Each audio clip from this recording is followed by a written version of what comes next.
Hello friends and welcome back to my channel. और यहाँ पर मेरे पास है ये 1.5 मीटर फैब्रिक और इस वीडियो में मैं इस 1.5 मीटर फैब्रिक में से आपको एक आंगरा का स्टाइल कुर्ती की कटिंग बताऊंगी। तो देखिए, इस फैब्रिक पर मुझे सिर्फ एक साइड पर बॉर्डर मिला है।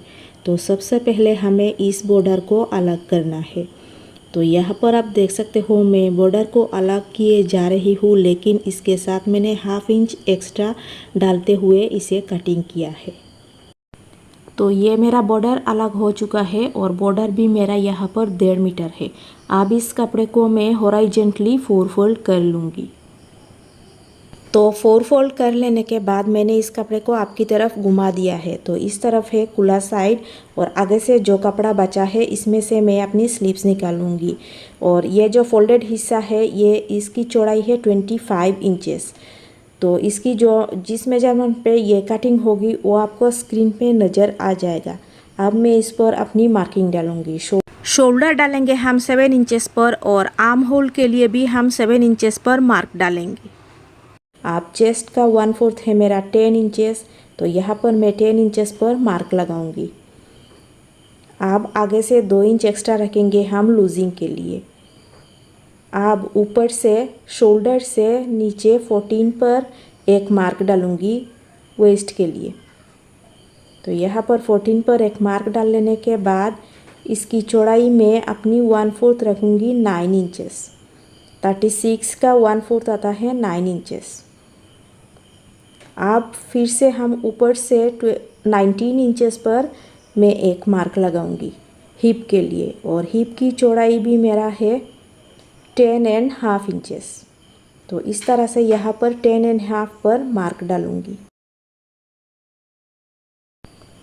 और अब आर्म होल का शेप देने के लिए इस 7 इंचेस का हम मिडिल पॉइंट निकालेंगे 3.5 इंचेस। यहाँ पर इस तरह से मार्क डालेंगे और इस पॉइंट से इस तरह से हम बैक आर्म होल की मार्किंग करेंगे। और फिर फ्रंट आर्म होल के लिए जो मिडिल पॉइंट डाला था इसकी 1 सेंटीमीटर अंदर की तरफ एक लाइन डालेंगे और इसी लाइन से हम फ्रंट आर्म होल के लिए इस तरह से शेप देंगे।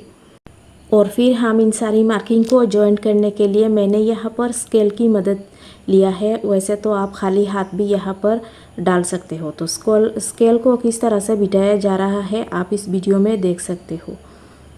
इस तरह से सारी मार्किंग को जॉइन कर लेने के बाद इनकी आगे की तरफ 2 इंच एक्स्ट्रा और एक हम मार्क डालेंगे इसकी फिटिंग और लूजिंग के लिए। इस तरह से मार्क डाल लेंगे। अब ये जो हमारा हिप का पॉइंट है यहाँ से हम इस तरह से ए लाइन शेप में नीचे तक इसकी लेंथ तक ले जाएंगे और इसकी लेंथ 43 इंचेस आएगी। और नेक की चौड़ाई हम रखेंगे 3 इंचेस।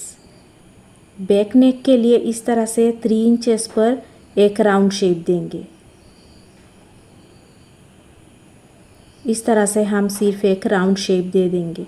और फ्रंट नेक के लिए इस तरह से हम अपनी इंची टेप को बिठाते हुए 7.5 इंचेस पर एक बी शेप डालेंगे। और वीडियो में आप देख सकते हो किस तरह से इंची टेप को रखा गया है और यहाँ पर शेप दिया गया है। तो इस तरह से एक बी शेप दे देने के बाद इसकी जो पूरी बैक मार्किंग है इन सब को हम कटिंग कर लेंगे। तो बैक मार्किंग को कटिंग कर लेने के बाद एक पीस को हम हटा देंगे और इसकी फ्रंट नेक और आर्म होल को हम शेप दे देंगे।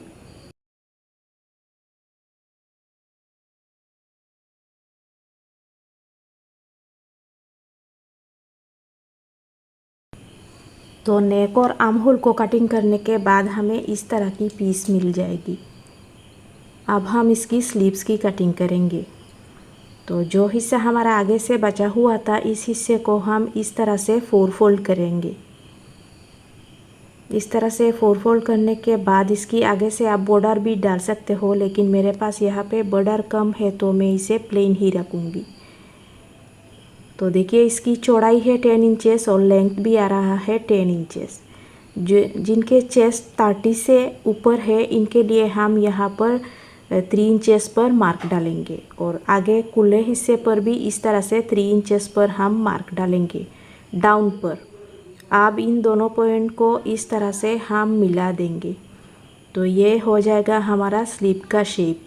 और इस आगे के हिस्से के लिए हम अपनी स्लीव्स फिटिंग की आधा हिस्सा लेंगे। तो यहाँ पर मेरा 6 था, इस पर मैंने 1 प्लस करते हुए 7 पर मार्क डाला है। अब इन दोनों पॉइंट को हम जॉइंट कर लेंगे। इसके बाद इन सारी मार्किंग को हम कटिंग कर लेंगे। तो स्लीव्स की कटिंग हो जाने के बाद इन दोनों को हमें अभी खोल कर इस तरह से दोनों को एक दूसरे की ऑपोजिट साइड में हम इस तरह से रखेंगे। आप एक दूसरे को इस तरह से एक के ऊपर एक को रखेंगे और फ्रंट साइड के लिए हम इस पर थोड़ा सा शेप डालेंगे।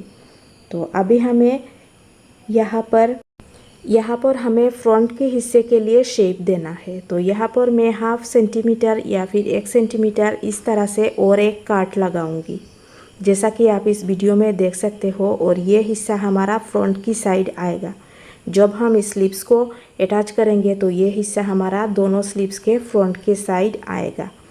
आप ये फ्रंट की पार्ट को हम इस तरह से बिछा देंगे और ये जो हमारा बॉर्डर है इसे हम अटैच करने के लिए मेजरमेंट डालेंगे। तो इसकी फ्रंट साइड की जो फ्रंट नेक की जो लेफ़्ट साइड है इस पर पहले हम इस तरह से बिठाने के बाद इसे मेजर करेंगे और जितना आएगा उतने में से हम 2 इंच एक्स्ट्रा लेते हुए इस पीस को कटिंग कर लेंगे। तो ये हमारी हो गई लेफ़्ट साइड। अब राइट साइड में से इसे अंगरखा स्टाइल में इस तरह से हम पहले इसे बिछा देंगे और फिर दूसरे पीस को हम नेक की राइट साइड में इस तरह से बिछाएंगे और थोड़ा सा आगे आते हुए यहाँ पर एक छोटा सा प्लीट्स डालते हुए हम इसे घुमाव डालेंगे और नीचे की तरफ सीधा कर लेंगे। और यहाँ पर हम इसके नीचे पूरा हम मार्किंग कर लेंगे ताकि हमें स्टिचिंग के दौरान कोई परेशानी ना आए। तो इसे हम किस तरह से जॉइन करेंगे ये आपको मैं मशीन में लिए चलती हूँ। तो पहले लेफ़्ट साइड को हम नेक की लेफ़्ट साइड को हम इस तरह से इसकी मेन फैब्रिक की रॉन्ग साइड के साथ जॉइन करेंगे। ये जो नेक का लेफ़्ट साइड है और इस पीस को हम पहले नेक की रॉन्ग साइड के साथ हम जॉइन करेंगे। और नेक का जो मिडिल पॉइंट है बिल्कुल वहाँ पर आने के बाद हम अपनी स्टिचिंग को ऑफ करेंगे। यहाँ पर आप देख सकते हो इस पॉइंट तक ही हम इसे स्टिच करेंगे। तो इस तरह से स्टिच करने के बाद इस पीस को हम राइट साइड पर टर्न कर लेंगे। तो इस तरह से हम इस पीस को राइट साइड पर टर्न कर लेंगे और इसके ऊपर एक टॉप स्टिच डालेंगे। इस तरह से हम इस पर एक टॉप स्टिच डाल लेंगे।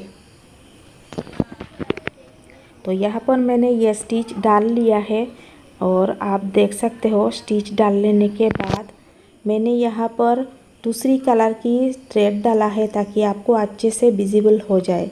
और इसका जो दूसरा हिस्सा है इस हिस्से को भी हम इस तरह से फोल्ड डालते हुए अच्छे से इसे भी हम एक टॉप स्टिच डालकर इसके साथ जॉइन कर लेंगे। और नेक की पॉइंट में से जो आगे थोड़ा सा हिस्सा आ रहा है इस हिस्से को भी हम जॉइन कर लेंगे इस तरह से। अब हम इस नेक की राइट साइड पर लेस जॉइन करेंगे।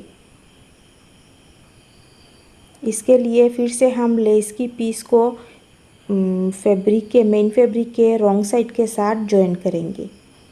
तो इस तरह से मेन फैब्रिक की रॉन्ग साइड के साथ जॉइन करने के बाद बिल्कुल लेफ़्ट साइड की तरह ही इस पीस को भी हम जॉइन करेंगे। नेक की पॉइंट तक आने के बाद इसे हम राइट साइड पर टर्न कर लेंगे। तो यहाँ पर आने के बाद मैं इस लेस की पीस को इस तरह से राइट साइड पर टर्न कर लूँगी और इस पर एक टॉप स्टिच डाल लूँगी। तो इस तरह से टर्न करने के बाद यहाँ पर देखिए आप इस हिस्से को हम थोड़ा सा फोल्ड डालते हुए जहाँ पर हमने मार्किंग किया था इसी मार्किंग के ऊपर इसे स्टिच कर लेंगे। अब मैंने टॉप स्टिच डालकर नेक की पॉइंट तक आ चुकी हूँ। अब यहाँ पर आपको मार्किंग नज़र आ रहा होगा।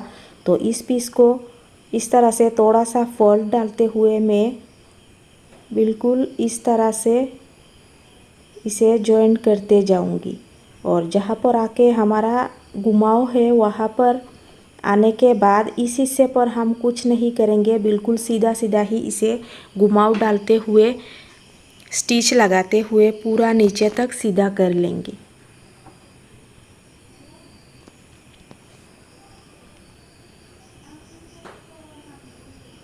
अब हम इस लेस पीस को बिल्कुल सीधा नीचे तक स्टिच लगाते जाएंगे।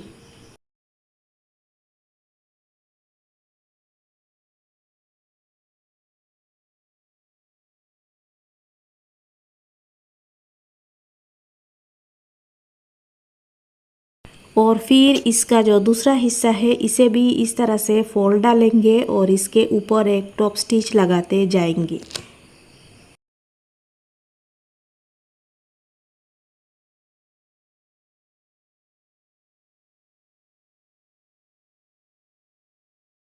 अब इस लेस को हमने जहाँ पर घुमाव डाला है वहाँ पर एक छोटा सा इस तरह से प्लीट्स डालेंगे, तो यहाँ पर अपने आप घुमाव बन जाएगा। तो यहाँ पर आप देख सकते हो मैंने किस तरह से ये छोटा सा प्लेट्स डाला हुआ है। इसे इस तरह से डालेंगे और इस साइड को फोल्ड डालते हुए नीचे तक इसे टॉप स्टिच लगाते हुए पूरा नीचे तक हम इसे जॉइंट कर लेंगे। तो ये बिल्कुल आसानी से हमारा आंगरा का स्टाइल का जो पैटर्न है ये आ जाएगा।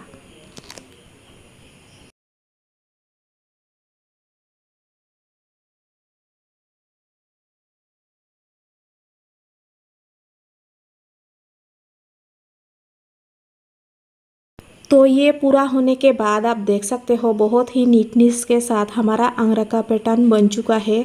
अब ये जो बैक का पार्ट है इसकी नेक के लिए मैंने एक और एक पट्टी लिया है और इसे पहले मैं इसके राइट से राइट मिलाते हुए इस तरह से जॉइन करूँगी और फोल्ड डालकर इसे और एक बार हम स्टिच डाल लेंगे। इसके बाद हम ये जो दोनों पार्ट है इनको हम राइट से राइट मिलाते हुए शोल्डर और स्लीव्स को जॉइन कर लेंगे। तो यहाँ पर आप देख सकते हो इसका सारा पार्ट जॉइन हो चुका है और बैक नेक भी हेम हो चुका है। अब स्लीव से लेकर हिप तक इसे फिटिंग डालेंगे और नीचे की जो चाक है इसे हम हेमिंग कर लेंगे। तो इस तरह से ये फिटिंग भी डल चुका है और हेम भी हो चुका है। आप पहन के बाद ये कुछ इस तरह से आया हुआ है और ये 40 साइज का कुर्ती बना है। तो वीडियो अच्छी लगी हो तो प्लीज़ मेरी चैनल को लाइक शेयर और सब्सक्राइब जरूर करना। जल्द ही मिलेंगे अगली वीडियो में, तब तक